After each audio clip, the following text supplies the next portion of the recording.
This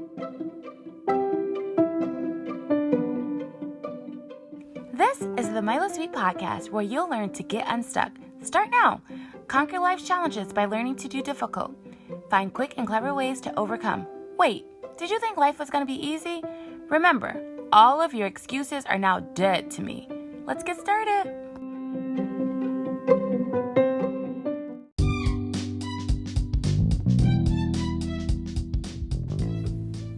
Guess what time it is?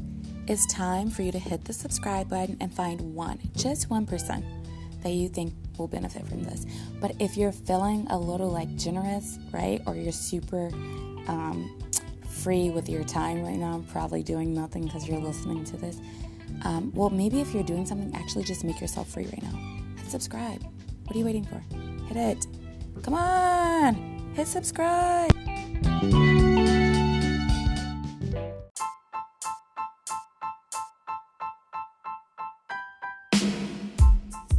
So, welcome to the Milo Sweet Podcast, Laura. You're here again. Woo woo. Thank you, Mila. Glad to be here.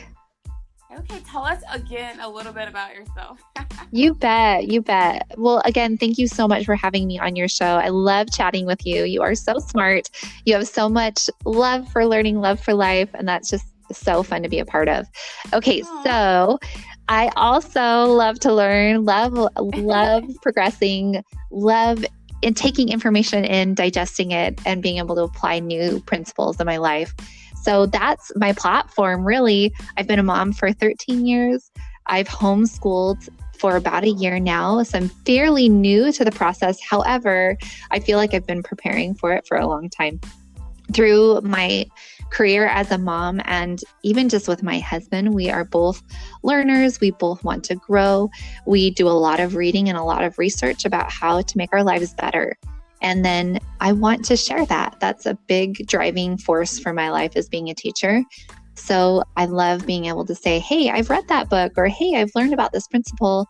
Here's something a nugget that I took away. I'm going to hand it to you. You can take it, you can leave it, but I love being able to share information that I think might be helpful to other people.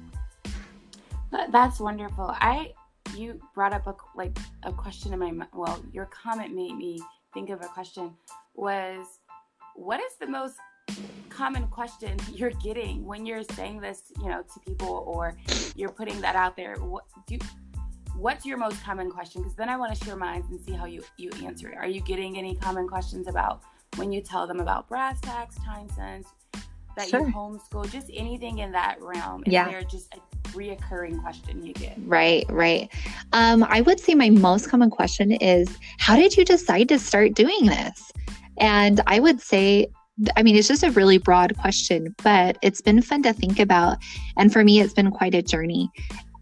One of the beautiful parts about this is that I've had really wonderful people like you, Mila, come into my life and encourage me to share. They say, you have something really valuable. You have an ability to teach, and you have a really strong desire to learn. And you should share that. You should really use that gift. You have a really wonderful ability to appeal to people. So it would be wonderful if you shared that. So it was encouragement from other people. And then also that I do feel a sense of responsibility to share good things with the world. That's one of the missions that I think I have in life, is helping people learn about good things, and then also learn about what their own strengths are within those good things. So to me, that is the how of how did I decide? That is why. That is the how. That's how it happened. And also the other common question I get is, why did you decide to homeschool? Because for a lot of people, it seems insane. And I know for you, Mila, you have so much thought and so much intention about the way that you do your homeschool with your children. And there's so much respect and rapport there.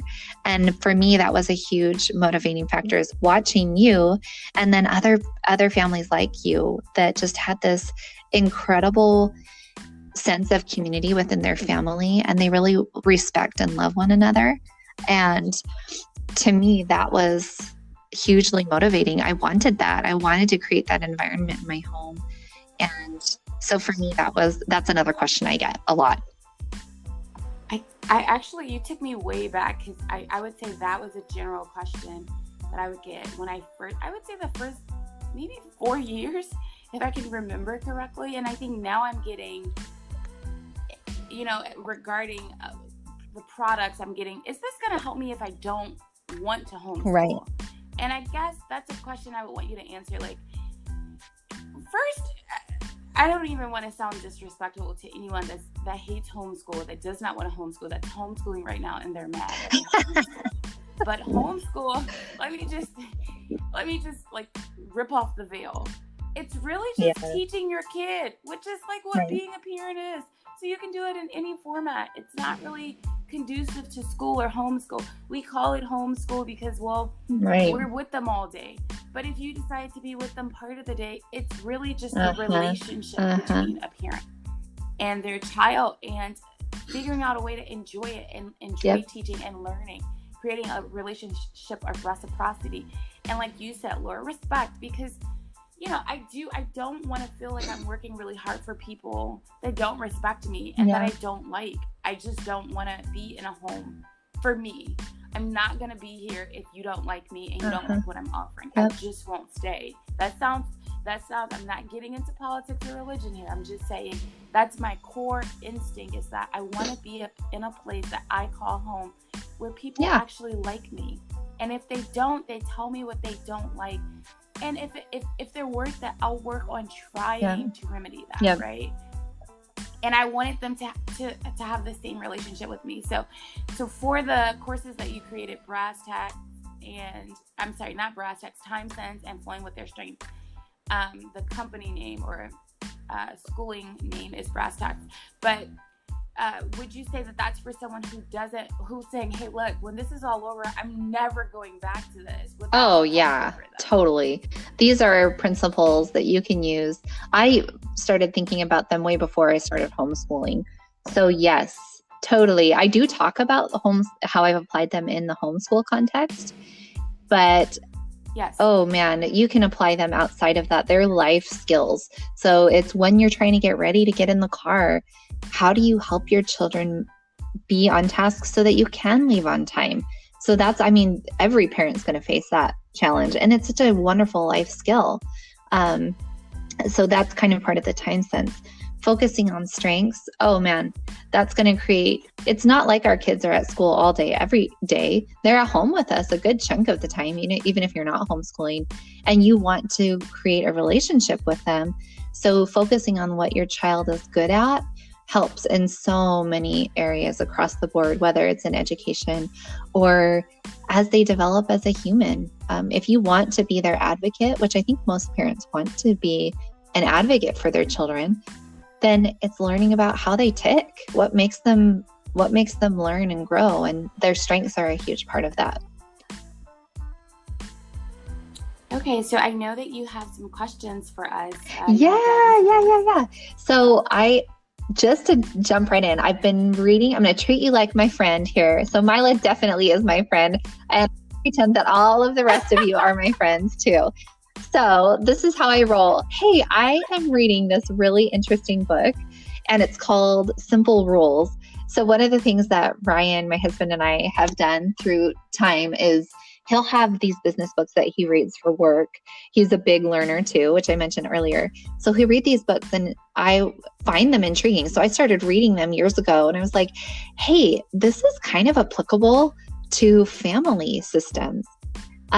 Essentially, a family is a business. I mean, it doesn't necessarily make money. I mean, it can, but it's run. It's an economy. It's a little small business in and of itself. So I thought, why am I not applying this? These people are really motivated to do research on business and organizations because there's money involved, right? So people are really motivated to do the research and figure out how to make them run really well. Well, there's no reason that you cannot take that research and just translate it straight over to families. There's some things that are a little bit different, some nuances, but essentially it's pretty much the same. So I love being able to take these books like this one, Simple Rules, and think, what can I pull away? So I'm just going to talk about a few of those. And I'm sure as parents, there's these questions that have popped up in your brain. How do I make my family run more efficiently? How do I help my children see clearly what the expectations are? How do we make better decisions as a family?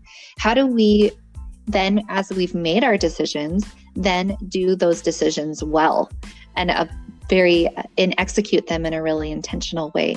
And this book, Simple Rules, addresses all of those questions. I'm just going to talk about a few, but okay. Just because I don't have time, and also it would be super boring if I went through the whole book about like what I've learned. But I would love to talk about first, there's this concept of boundary rules. And this is what happens when you would apply these boundary rules when you've got a ton of different concepts on your plate, different decisions on your plate. And you're like, oh my gosh, I don't know what to do. There's all these different decisions. Let's say your family is looking at a new job, or you're trying to decide which school your children should go to, if you should homeschool, if you should go to public school, if you should go to private school. And that's really, really difficult for anyone. I mean, we've all been there when we've got huge decisions to make as a family and we just don't know where to start or how to decide. So really what you're going to do is narrow down to your few important factors. And then those are your deciding factors. You look at those and then you move on. So they gave this really interesting example. They asked burglars or people who had burglarized businesses, or really they were focusing on homes, like what was their big deciding factor in which homes they decided to burglarize? And these criminals are like, across the board, most of them, their answer came down to one factor. And it was if there was a car in front of the house. And it was just like super simple. If there was a car there, they did not go in. So that concept of like, let's make it as simple as we possibly can. So in your job decision, you decide, hey, what are my 3 factors? Is it commute, pay, and the role of the job? In the job or in the school decision, is it the reviews of the school, the cost of the school, and the commute from my home? So you decide on what your factors are, and then you set parameters around them and move forward. So then as it becomes apparent that you've decided what your boundaries are, like, hey, I'm not going to accept a job that's more than 20 minutes away. I won't commute farther than that. I want to accept a job that's less than $100,000 a year. I want to accept a job. You set your boundaries. You've had your simple rules that you've identified. And then what you do, your next step is you prioritize. So you've got your boundaries, you've set your parameters, and then you decide within those, what's my most important thing? Is my most important factor commute? And maybe if you're a single mom and you don't have a lot of time to go back and forth between jobs and getting your kids in and out of daycare, you want that to be within close proximity. That might be your priority. It might be where the job actually is. Or it might be pay if you're just simply like, no, I just want the number. That might be your very top thing. So this concept of setting simple rules really creates a framework so that you don't have to work so hard. Your life is a lot simpler, and it makes things less complex, which I think I'm all for that. So I was thinking about this with kids and parenting children. They all often need the same thing simultaneously. Like how often when you're parenting, you have all of your children come up and ask you for something at the same time. And they all need it. It's all important to them, right? So setting up rules for yourself as a parent of how are you going to address all of those needs at the same time. And so you set your boundary. You say, hey, if you are not bleeding right now, then I'm going to address, I'm going to do a top-down approach. My boundary is if you're physically hurt, then you go to second tier. So I address that. I prioritize. So, okay, within the hurt category, if you're hurt, are you bleeding? Did you lose a limb? So you basically go down and you prioritize. And then you can address those things like, hey, I need help learning to tie my shoe, or I need help with this. So it gives your brain a little bit of a sense of framework. So you're not just like, oh my gosh, there's all these things happening at one time and I don't know where to start. You can basically think, okay, I'm going to start at the top. I'm setting a boundary for myself. And then as you practice that with your children, they realize they can prioritize as well. Do I really need to go get help from my mom with this thing? Do you know what I'm saying? Like I can, or maybe I can. But what if they're all what if they're all bleeding? Then you do the triage thing like they do in the military. You say, okay, what's the likelihood that you will actually survive if I help you? So if there's no hope, then you go bottom of the list. If there is hope, then I help you out. So anyway. That was wonderful. Sorry. My brain is like wondering. What if they all people? What if they all have a broken finger? Right. Right. Probably. So anyway. Your eyes. Yes. Go ahead. Sorry. So that prioritizing is really helpful when you've got a large number of opportunities that are all competing for the same resource. And usually, honestly, as parents, that's time, right? You've got, and I'm going to use those things that are competing. Those are usually our children. They're all competing for our time. So figuring out what your boundary is regarding that. What are my top factors? What do I want to help with the most? And then within those top factors, how do I prioritize what things get my attention first? So for me as a parent, many, many times the boundary is it helpful? Like for my children long-term, things that I spend time with them on, is it enriching? Is it educational? And if it's not, a lot of times it really just doesn't get my time or attention. Like we just don't spend a lot of time on fluff. And that's just my personal life. I mean, everybody's different, but that's for me what we've decided. So anyway, so that's one concept. Now, this next concept I really liked. It's called stopping. And it's basically deciding when we're making decisions. So all of these rules that I'm talking about right now are for decision making, and we're going to talk about some other stuff later. But when to stop? Like, when do you stop researching? When do you stop doing all of this? Because as humans, we're really afraid that we're going to miss out on the very best opportunities. So we tend to hold on to things way longer than we should. We tend to do a lot of energy into investments or energy into a certain path because that's what we've decided. And it can be debilitating because we will hold on to it so long and all of the value has now been lost. Because we were waiting for that ultimate payout and it really just didn't come. So think about like military campaigns where they've decided on a course and they've stayed, like Vietnam, for instance, they stayed and stayed and stayed and stayed. And it was not a good situation. They should have quit way sooner. So it's setting up a rule for yourself. The stopping rule is like, hey, when I get to this point, then this is no longer valuable to me. And I was thinking about like with our children, a lot of times in our home, at least, the child will want to engage when there's a disagreement. They'll want to engage with us and think, if I can negotiate with my parent / fight with my parent, then all of a sudden I've taken the attention off of whatever the behavior was, and I'm just fighting about something else. So realizing that for us, or at least for me, when the child is starting to just fight, just stopping. Like there's no value in this. It's taking away from the learning in our home. So we're stopping.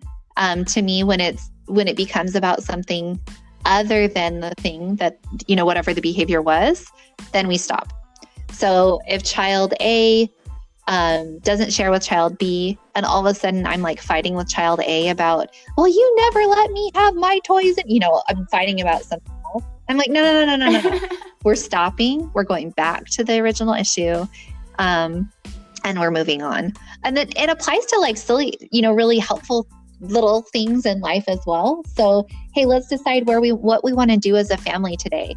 Oh my gosh, you could spend hours deciding what what your plan is. So it's setting parameters for yourself of when you're going to stop talking about it and start doing. So, hey, we'll talk about this for 10 minutes. We're going to brainstorm our best ideas. Then we're stopping and we'll pick our best idea from that 10 minutes.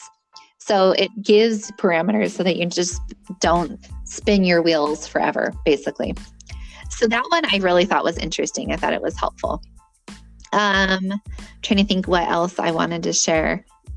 And then I was reflecting on this concept of simple rules a lot as I've read this book, and what things I tend to not be I'm not very good at being a boss. I'm good at structuring life for myself, but I'm not very good at creating structure for other people.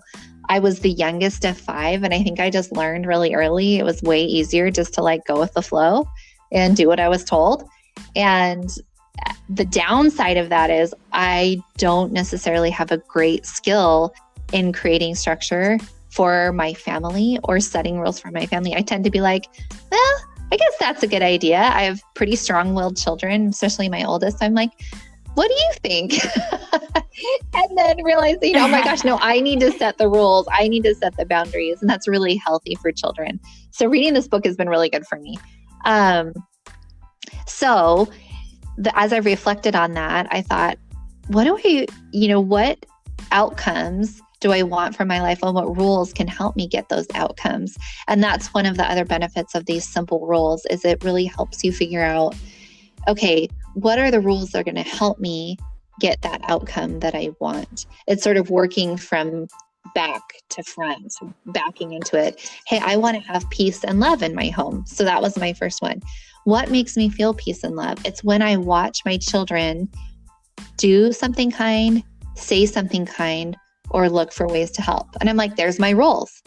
There's my rules. When there's conflict, when there's frustration, when there's a disagreement, I can come in and say, did you say something kind? Did you do something kind? Did you look for ways to help? And it's really simple, right? There are 3 rules. They're very applicable. A child can do that. But also the beauty of these simple things is they're really flexible. They allow for agility as well. So within each of those rules, the child has the power to decide what's doing something kind, saying something kind, or looking for ways to help looks like for them. So it gives them a sense of independence within the rule. It's not just me prescribing, you need to say, you're sorry right now. It's them thinking about, what could I do? It gives them the power. So that's the concept of these simple rules. They really talk about it in the book a lot, is they're not meant to give a prescribed outcome. You might have situations when there's safety concerned where they have to have really specific step-by-step rules. You have to do it this way. Otherwise, people will get hurt.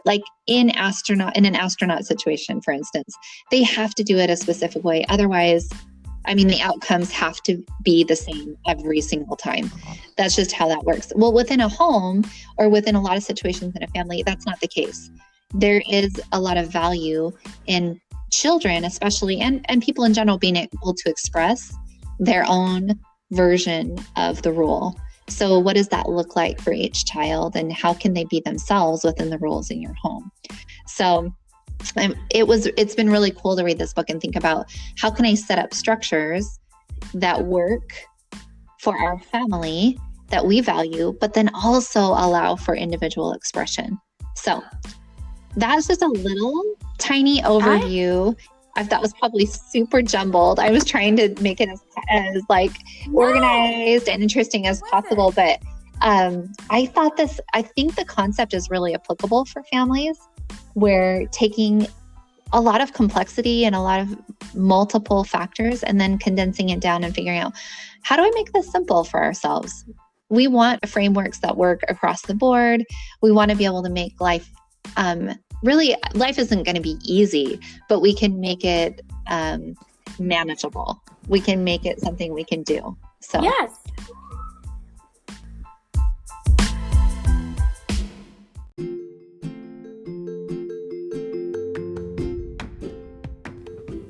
All right, that's another episode in the books.